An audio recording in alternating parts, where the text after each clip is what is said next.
N'oubliez pas de vous abonner pour suivre les vidéos et ne rien rater. Voir les autres sujets sur Rennes-le-Château. Les Templiers et Rennes-le-Château.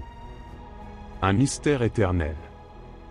Il y a des histoires qui traversent les âges, des secrets qui reposent sous les pierres des châteaux et les murs des églises. Aujourd'hui, je vais vous emmener dans un voyage à travers le temps, pour découvrir les mystères des Templiers et de Rennes-le-Château, deux énigmes qui semblent liées par un fil invisible. Les Templiers. Gardiens des secrets anciens. En 1119, un groupe de chevaliers se rassembla en Terre Sainte pour protéger les pèlerins. Ils prêtèrent serment de pauvreté, de chasteté et d'obéissance, et prirent le nom des chevaliers du Temple, ou Templiers. Mais derrière leur mission apparente de protection se cachaient des secrets bien plus grands. Les Templiers étaient les gardiens du Temple de Salomon, un lieu mythique à Jérusalem où ils auraient découvert des trésors inimaginables. Des parchemins anciens, des codes secrets, et peut-être même des connaissances qui remontaient à l'Égypte antique. Ils étaient aussi les protecteurs de la vraie croix, le symbole le plus sacré du christianisme. Mais en 1307, tout changea. Le roi Philippe le Bel, avide de puissance et de richesse, ordonna l'arrestation des Templiers. Accusés de crimes abominables. Idolâtrie, sodomie, blasphème. Ils furent torturés et exécutés. Pourtant, bien avant cette trahison, ils avaient préparé leur fuite. Des trésors, des secrets, tout fut caché dans des endroits que leurs ennemis ne pourraient jamais trouver.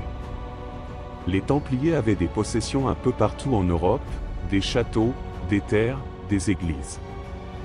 Mais certains pensent qu'ils ont caché leurs plus grands trésors dans des lieux isolés, comme les montagnes de l'Aude, en France. Rennes-le-Château. Rennes-le-Château. Le tombeau des secrets. Rennes-le-Château est un petit village perché dans les montagnes de l'Aude, en France. À première vue, rien de particulier. Pourtant, il cache des mystères qui remontent aux Templiers et bien au-delà. L'histoire de Rennes-le-Château commence avec l'abbé Béranger Saunière, un prêtre du XIXe siècle. En 1885, il découvrit dans la crypte de son église des parchemins anciens, des documents qui semblaient contenir des codes secrets. Ces découvertes lui permirent de transformer son église en un véritable trésor architectural, avec des fresques, des statues et des symboles énigmatiques. Mais que contenaient réellement ces parchemins? Des indices sur les trésors des Templiers? Des légendes qui remontent aux origines du christianisme? Personne ne le sait vraiment, mais certains pensent que Rennes-le-Château est le dernier refuge des secrets des Templiers. L'église de Rennes-le-Château est remplie de symboles intrigants. La cloche des Baruteaux, par exemple, est un mystère en soi. On dit qu'elle sonne la nuit, et que des ombres blanches montent des tombes vers les ruines du château. Les fresques de l'Ange et de la Vierge Marie contiennent des inscriptions en latin qui semblent cacher des messages secrets. Et puis il y a le trésor de Saunière. Comment un simple prêtre a-t-il pu amasser une telle fortune pour embellir son église? Certains pensent qu'il a découvert un trésor des Templiers, peut-être même des parchemins qui révélaient l'emplacement d'un trésor caché depuis des siècles. Les légendes et les mystères. Les légendes de Rennes-le-Château sont nombreuses. Certains pensent que les Templiers ont caché des trésors dans les montagnes environnantes, des trésors qui pourraient inclure de l'or, des bijoux, mais aussi des parchemins sacrés ou des reliques. D'autres croient que Rennes-le-Château est lié à des légendes encore plus anciennes, comme celle des Cathars ou même des Druides. Les Cathars, un mouvement religieux du Moyen-Âge, étaient également présents dans la région. Ils étaient considérés comme hérétiques par l'Église catholique, mais ils partageaient certaines croyances avec les Templiers, comme une quête pour protéger des secrets sacrés. Les Cathars auraient également caché des trésors dans les montagnes, et certains pensent que ces trésors sont liés à ceux des Templiers. Et puis il y a la légende de la vraie croix. Certains croient que les Templiers ont découvert des fragments de la vraie croix dans le temple de Salomon, et qu'ils ont caché ces reliques dans un endroit sûr. Rennes-le-Château serait-il ce lieu? La quête continue. Depuis des siècles, les chercheurs de trésors et les passionnés d'histoire se sont penchés sur les mystères de Rennes-le-Château. Des archéologues aux amateurs, tous ont cherché à percer les secrets cachés dans les montagnes et les églises. Mais les réponses restent évasives. Les Templiers ont disparu, mais leurs secrets survivent. Rennes-le-Château, avec ses énigmes et ses légendes, continue d'intriguer les chercheurs de vérité. Qui sait ce que cache encore cette petite église dans les montagnes? Qui sait si les secrets des Templiers ne sont pas plus grands que tout ce que nous pouvons imaginer? Les Templiers et Rennes-le-Château sont deux énigmes qui semblent liées par un fil invisible.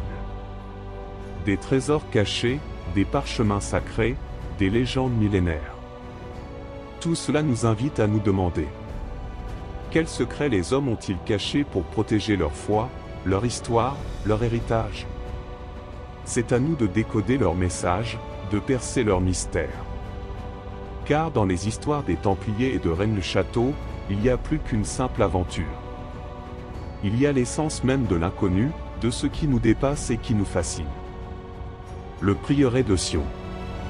Le prieuré de Sion est un sujet fascinant qui a captivé l'imagination des chercheurs, des écrivains et du grand public pendant des décennies. Il est souvent associé à des légendes, des mystères et des théories du complot, en particulier en lien avec les Templiers, les Mérovingiens et Rennes-le-Château. Voici un aperçu détaillé de ce qu'est le prieuré de Sion, son histoire, ses légendes et son impact sur la culture populaire. L'histoire officielle du prieuré de Sion. Le prieuré de Sion a été officiellement fondé en 1956 par Pierre Plantard à Annemasse, en France, sous la forme d'une association régulièrement enregistrée. L'objectif initial de l'association était de promouvoir des études et de l'entraide entre ses membres. Cependant, Plantard a rapidement commencé à prétendre que son organisation était en réalité le dernier vestige d'un ordre secret fondé en 1099 par Godefroy de Bouillon à Jérusalem, sous le nom de Ordre de Notre-Dame du Mont-Sion. Selon Plantard, le prieuré de Sion était une société secrète qui avait pour mission de préserver une lignée royale mérovingienne et de préparer l'avènement d'un grand monarque qui régnerait sur la France et l'Europe. Ces affirmations, bien que captivantes, ont été largement démystifiées comme étant un canular créé par Plantard et ses complices. Les légendes et les mystères. Le prieuré de Sion est souvent associé à des légendes fascinantes, notamment la descendance de Jésus et Marie-Madeleine. Selon certaines théories, le prieuré de Sion aurait été chargé de protéger une lignée royale issue de Jésus et de Marie-Madeleine, qui se serait transmise à travers les rois mérovingiens. Les Templiers et le trésor de Rennes-le-Château. Le prieuré de Sion est souvent lié aux Templiers, qui auraient caché des trésors ou des secrets dans des lieux comme Rennes-le-Château. L'abbé Béranger Saunière, un prêtre du XIXe siècle, aurait découvert des parchemins secrets dans son église, ce qui lui aurait permis de transformer le village en un lieu riche et mystérieux. La liste des grands maîtres. Une liste de grands maîtres du prieuré de Sion a été publiée, incluant des figures historiques comme Léonard de Vinci, Isaac Newton, Victor Hugo et Jean Cocteau. Cette liste, bien que fascinante, a été démontrée comme étant un faux créé par Plantard et son complice Philippe de Chérizet. Le canular du prieuré de Sion. En réalité, le prieuré de Sion tel que décrit dans les légendes est un canular. Pierre Plantard et ses complices ont forgé des documents, comme les dossiers secrets d'Henri Lobineau, pour donner crédibilité à leurs affirmations. Ces documents ont été déposés à la Bibliothèque nationale de France et ont été utilisés par des auteurs comme Henry Lincoln, Michael Beige et Richard Ley pour écrire le best-seller « Le Saint Graal et le 500 » 1982, qui a popularisé ces théories. Plus tard, Dan Brown a repris ces idées dans son roman « Da Vinci Code » 2003, ce qui a renforcé l'intérêt du public pour le prieuré de Sion.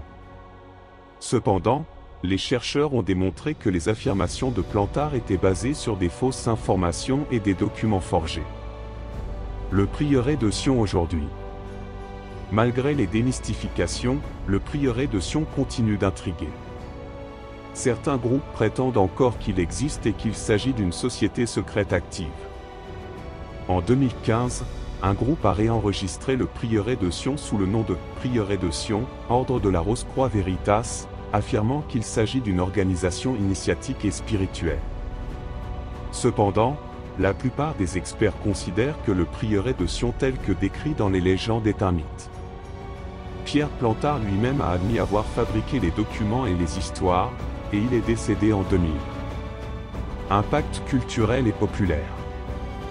Le prieuré de Sion a eu un impact considérable sur la culture populaire, notamment grâce à Le Saint Graal et le 500, 1982.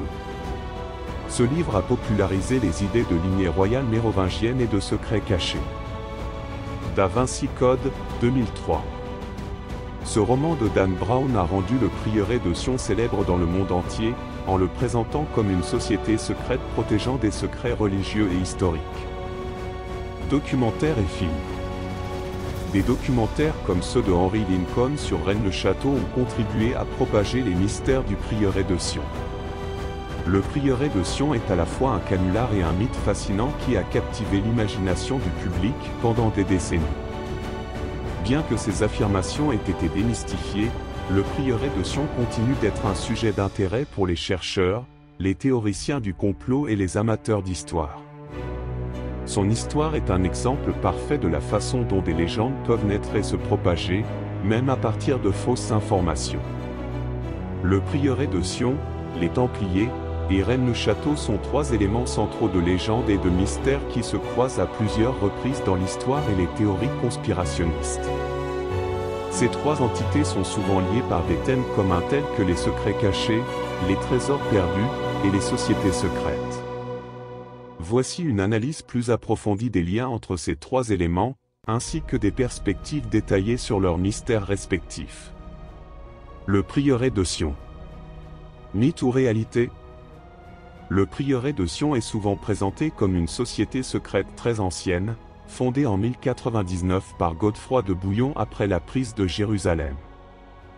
Selon certaines théories, le prieuré de Sion aurait pour mission de protéger une lignée royale mérovingienne, supposée descendre de Jésus et Marie-Madeleine. Cette idée a été popularisée par des ouvrages comme Le Saint Graal et le 500, 1982, Da Vinci Code, 2003. Cependant, les recherches historiques montrent que le prieuré de Sion tel que décrit dans ces légendes est en réalité une mystification moderne. Il a été créé en 1956 par Pierre Plantard dans le but de revendiquer une ascendance mérovingienne et de promouvoir une idéologie monarchiste. Les dossiers secrets d'Henri Lobineau, souvent cités comme preuve de l'existence du prieuré de Sion, ont été démontrés comme des faux créés par Plantard et son complice Philippe de Chérizet. Malgré cette démystification, le prieuré de Sion continue d'intriguer, car il est souvent associé à des théories du complot impliquant les Templiers, les Cathars et Rennes-le-Château. Les Templiers, gardiens des secrets anciens. Les Templiers, fondés en 1119, étaient à l'origine un ordre religieux et militaire chargé de protéger les pèlerins en Terre Sainte. Ils sont rapidement devenus des acteurs majeurs de l'histoire médiévale, accumulant des richesses et des terres considérables.